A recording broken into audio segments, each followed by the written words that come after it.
Hello, I'm Bill Monroe, and welcome to 2 Minute Talk Tips.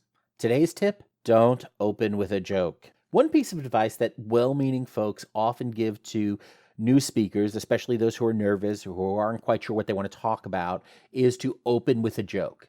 And most of the time, this is terrible advice. Instead, I recommend that speakers open with a relevant story, a key statistic, or even just get straight into the introduction and get right into your content. Opening with a joke is hard, and if you go that route, there's a lot of things you have to do. First, you have to make sure that it's not offensive. Even if you feel that folks are overly sensitive or that nobody has a sense of humor these days or that everything is too PC, offending folks, whether you think they should be offended or not, makes you a less effective speaker and will undermine your goals. If you do go that route, you also have to make sure that your joke is relevant. And depending on your content, that can be difficult. Because if it's not relevant, then it's a waste of valuable, limited time that could be spent on more relevant content. You also have to make sure that you can deliver a joke with proper comedic timing, and that takes years of practice. And you have to make sure that you have your joke completely memorized. And especially if you are a newer speaker or a nervous speaker, now you're putting a lot more burden on yourself the moment you step onto that presentation stage. And quite frankly, you don't need that. The fact is that telling jokes well enough to be effective with different audiences is a skill that is going to take time to develop. If you have good, relevant, and inoffensive jokes to tell, then tell them during your presentation when you can actually use them to reinforce your point. The bottom line is that try to open a joke is going to be simply too much work. There is little upside to it and a lot of downside. Keep it simple and save the jokes for later. Stick around after the break for our first interview episode featuring Chicago ad man John Clarke.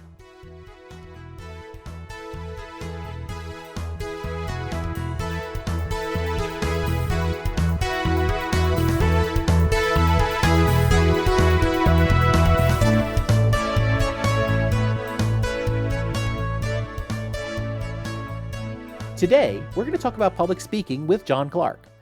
John is a freelance writing director and copywriter with more than 20 years of experience in the advertising industry. His portfolio includes work for Verizon, Lenovo, Jim Beam, and some of the country's largest pharmaceutical corporations. On weekends, he's Bono for Without U2, the popular Midwest U2 cover band. As a pop culture expert, John has moderated panels at science fiction conventions, written comic books, produced YouTube videos that have reached hundreds of thousands of viewers, and performed as a stand-up comedian in New York. In 2013, he launched the Caffeinated Comics podcast, reporting on all the geekly activities in the Chicagoland area. Personally, I've known John for nearly 25 years, and I'm thrilled that he was able to be the first guest on 2 Minute Talk Tips. So with that, let's turn to the interview. So, John, as a writer, a podcaster, a sort of pop and geek culture expert, how often do you find yourself conducting business presentations? Oh, probably about once a week or so.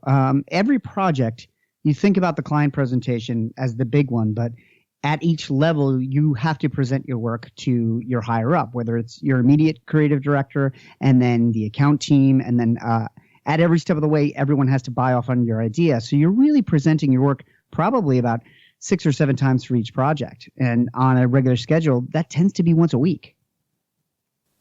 Okay, so when you're doing it, how do these presentations normally go? Are they normally situations where you're sitting across a desk from one person, or are you in a conference room, or how many people are there? I'd say it's either in a conference room or it's a conference call, depending on how far away people are. Sometimes your team, someone's on a business trip, or someone's sick that day, or the client's in another state. But in both places, you kind of have to present the same way. You're usually sitting down, and usually everyone has a copy of the work, more often than you're just presenting on a screen. I've been in somewhere you did both. You presented on a screen, so you had things to point to. But for the most part, everyone has a printed out copy of the work in front of them. Okay, and that's one of those interesting things when you start talking about presentations in the advertising context is that it sounds like a lot of what you're working with then is actual demos and actual sort of, pre-printed graphics and pre-produced stuff, more like the sort of the traditional stuff we might see, in an episode of Mad Men. Only this is happening today, and you're doing a lot more of that than it doesn't sound like you often find yourself using PowerPoint or Keynote. Is that accurate? Not personally. And it's interesting that you bring up Mad Men because I always say all the bad parts of Mad Men are absolutely true. I've been in every bad client presentation that's ever happened in Mad Men. I have never had sex with the secretary on my couch. But we will use PowerPoint. Usually that's when the entire team gets together because the account team, the financial side, will use PowerPoint, and then we'll drop our work into slides on that. A lot of the big presentations will be a PowerPoint effort with all departments, and then you're a cog in that wheel. But for the most part, if you're just showing the work, you're mostly showing JPEGs of comps of finished layout. Sometimes you're showing a Word document with copy if you have a lot of alternate takes on the copy. Or if there's just a ton of copy that's too small to read on a printout of, say, a website, which is a lot of what I do. So for the most part, we're looking at JPEGs, but PowerPoint does come into play. Okay, that's one of the things that's real interesting. When we start talking about presentations, I think so many people just associate any presentation, any meeting, any discussion, it's all going to be about the slides. And I think it's important for folks to keep in mind that a lot of times in a lot of presentations, you're not using slides, and PowerPoint isn't always the backbone of every presentation. No, and the thing about PowerPoint is you can't use it as a crutch because there's only so much copy you can put on a slide before it just turns into like a black wall. So everyone just uses basically bullet points. And most of the time, that's not enough information to relay. So what those bullet points should be are your notes. And those should be stepping off points. So you can really give the full background. And a lot of times in meetings, if we're doing a prep meeting for, say, a client, and we're looking at the bullet points and somebody says, well, what about this? We ran into this problem or we made this solution. And somebody said, well, we'll talk to that. Meaning it's not the most important thing. It's not the thing that they should be thinking of, but it's a question that we can answer if it comes up. Okay, great. So, when you're not doing a lot of these presentations, and I imagine you also spend a lot of time sitting in on presentations and watching other folks do these presentations. Now, you've been in the advertising industry for upwards of 20 years now, in and out. Yeah, about 16 now. About 16 years in the ad industry. So as you've grown through the role, you've also seen a lot of newer people coming in. What do you think are some of the biggest mistakes that you see newer ad people making in presentations? I think the biggest one is they're so focused on the work, and we're mostly talking about writers and designers who are very creative people. They're not necessarily salesmen, and they're not necessarily performers. Only a certain amount of creative people have that performing bug. Not every designer is going to have an actor gene in them. So a lot of what they do is just kind of keep everyone focused on the work, and they kind of talk into their work and stare down at the table, and they're not getting any reaction from the people. They're just trying to get through it and not completely collapse verbally. So they're not making eye contact. They're not noticing when the room is leaning towards one way or another way. So they don't know how to react in real time. If there's a lot of times where you put up work and you realize people in the room hate that, or they have a reason they hate that. There's been, I had one meeting actually not too long ago where we were right about to present and the client cut us off and said, well, as long as it's not all about this. And it was. The title was literally what he said. I hope it's not about that. And then on your feet, you have to figure out a way that it still kind of makes them happy. And, we can change this. This is a work in progress. But as you see, these are the things you do like about it. And that doesn't always succeed. But if you just run through the work as quickly as you can and get out, you're not doing the work its best service. You're not selling it. Mm-hmm. And there's more of a chance that they'll find an issue with it and throw it out. Because really, they cannot buy work just because they have one doubt about it. And half of your job in that room is to allay their fears about the work. Where, you show them something red and they go, well, we really wanted blue. Like, then it's your job to go, well, red works because of this, this, and this, and make a compelling argument for your work. And younger art writers and designers are so focused on the writing and design, they haven't learned that part of the business yet. That they haven't learned about the audience that they're talking to, and to consider that.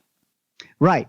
And that is the most important thing. I also play in bands, and I noticed that with musicians that are staring at their instrument all night and then stopping a song, not talking to the audience, and playing the next song.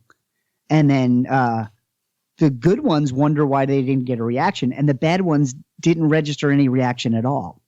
They just talked about their own performance.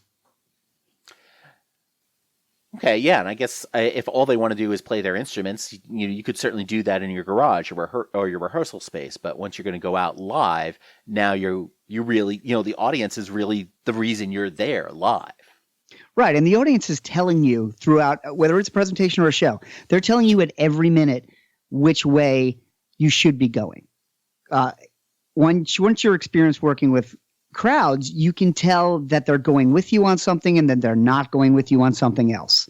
And your job is to shift, not necessarily pivot and not abandon what you have prepared, but just shift it and angle it a little bit so it does hit their expectations. And of course, make them feel like they're a part of the process. So I take away two key things from that. First of all, that whole idea of, you can't just focus on the work. You have to be focused on how people are responding and how people are reacting, because that's why they're there. Secondly, you mentioned the importance of being able to shift. In order to be able to shift, you have to be prepared, and you have to know your stuff inside and out. In the case of a band, you have to know if you're going to make the call to shift your playlist for what the audience is responding to. That means you have to be able to know where you can go and what you can do. Right. And I've been in bands where we had 70 songs, so we could play 3 nights with all our songs, but we never would, because we would start to play loud music and realize, okay, they're backing up. They're walking away from the stage because we're too loud. Let's play some softer songs. Or you'd be playing softer songs and they're just sitting down and they're talking to each other. And then you're like, all right, we need something to get the energy back up. And you have to have that material to shift. You have to have somewhere to, if you're going to leave what you had initially prepared, you have to have somewhere else to go. In advertising, it's trickier because you've created everything that you're going to show. So you can't just say, okay, we're not going to do any of this stuff we're showing you, and we're going to do what you're saying to us in the room. Right. So as I said, it's a matter of coming up with the rationale and letting them in on the process of how you came to that conclusion. Why is this a red background, and why is this headline what it is? And then you should always backtrack to the assignment they gave you and what they were expecting and say, well, this is what you asked for. And as we were thinking about it, this is where we went. Rather than saying, this one's red, this one's blue. You don't like red? Okay. Yeah. And that's the other interesting thing is, going back to the core of the whole purpose of what you're doing, going back to that original design document, that original spec that they asked for, and being able to address that. Ultimately, where you start talking about coming back to customer needs and being able to figure out how you can best meet the customer needs and help educate that customer sometimes as well. So right, because if the client knew what they wanted, they wouldn't hire outside. Exactly. You're the expert in that room. Yeah, and sometimes it's a push and pull, and that's when you have to rely on the relationship that you and your coworkers have with the client, because everyone's a person at the end of the day. Everyone has feelings, no matter how technical the work you may be doing. And when you get to know people, you'll know where you can push and you know when to back off. But unfortunately, that's trial and error, just like any relationship. Right. Right. Yeah, and that's one of those interesting things. You, as a presenter, as a speaker, you develop a relationship with everyone else that's in that room, and that's a part of that. And I think that sort of also is one of those other key things that I think is just fascinating about the path that your career has taken, is that, we've talked about, advertising, we've talked about presentations, we've talked about bands and music, but you also spent time working as a stand-up comedian in New York City. So, I mean, why does an ad person get into stand-up? Number one, to get out of advertising. Yeah, I did stand up in New York for 4 years, and it was probably the best thing I ever did for my advertising career. I wanted to write something more creative. I was hoping to get into television writing, which some of my colleagues did. And I thought the best thing to do was to write what I wanted and not have clients and creative directors tell me what would work and what wouldn't work. And that was liberating. Was you just stand in front of a room and you basically tell people the things you've written, and they tell you immediately if it works or not. So what I found was a lot of things that I was getting away with in my advertising career before I did stand-up, I now have no tolerance for. Where there would be a headline, I'm like, well, that's kind of cute. It's kind of clever. I guess it'll work. But then you tell that to people on a Friday night who are drinking, and you get no response back. That's an honest response. And you have to work a little harder. And that was the best thing. And the other great thing about it was that my ability to read a crowd comes directly from stand-up, because I was one of those musicians who just played music and expected adulation from that and not realizing that it's a give and take.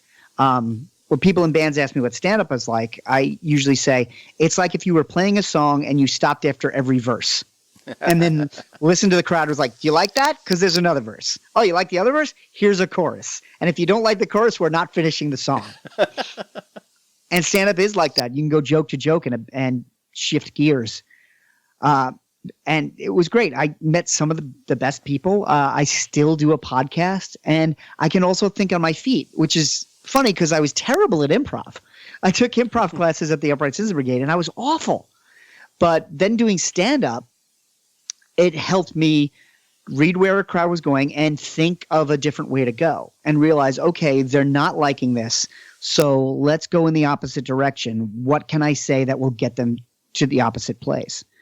And that's all from stand-up. And honestly, that was from doing 2-3 shows a night in front of tourists in Times Square for a couple of years. It's not for everybody, and it was the hardest thing I ever did, which is probably why it was my favorite thing. It's kind of there was an old Army slogan that said the toughest job you'll ever love, and I'm never going to join the armed forces, and now I'm too old. But that's how I felt about comedy. It was something I'd always wanted to do, and I was always scared to do it. But and I wasn't successful at it as a career. But it gave me so many skills that made me more successful at the career I returned to. So what else? So it seems like what it's done is it's taught you a certain amount of discipline, about holding yourself to a higher standard, about just the pure unadulterated feedback you can get from an audience. Was there anything else you picked up, or things you learned about audiences in general, or other things you picked up from that helped make you a better speaker today? The most valuable lesson is I've learned. I've never heard. You hear all of these cliches about public speaking because people are so afraid of it. Jerry Seinfeld has a joke that public speaking is the thing people fear even more than death. So people always say these things like, I think they follow. I think that what was the tag on that is that means that at a funeral you'd rather be the person in the coffin than the person delivering the eulogy. Exactly. And people are terrified of public speaking.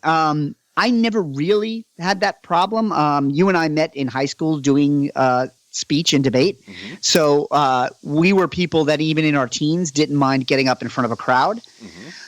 But the one thing I really learned from comedy that no one ever taught me, they always say, like, imagine your audience naked, which I think is a terrible advice. Because why is that terrible advice? Because what if those people are hot? Now I'm more intimidated. Right.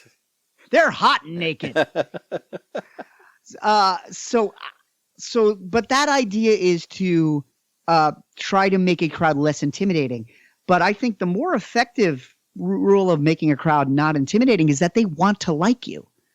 I have never been in an audience with a public speaker where I wanted to hate that person. You are in control of that room as a public speaker, and most people think that the control is in the audience because there's so many more of them. But what it is every one of those people is looking to you to be the leader. And they want to like you, and they want you to be smart, and they want you to connect with them.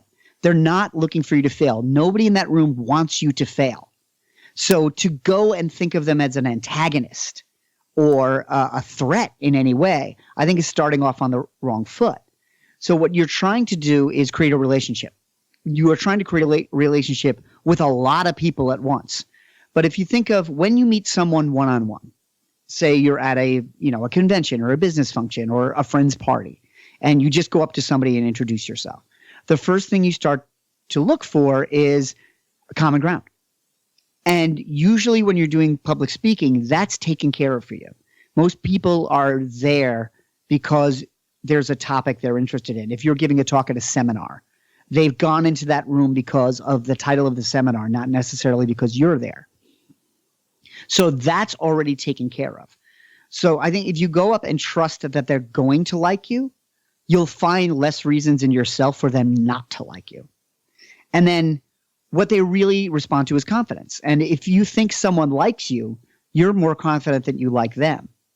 And when a crowd sees someone who's confident and wants to be there and wants to talk to them, then the talk goes very, very well.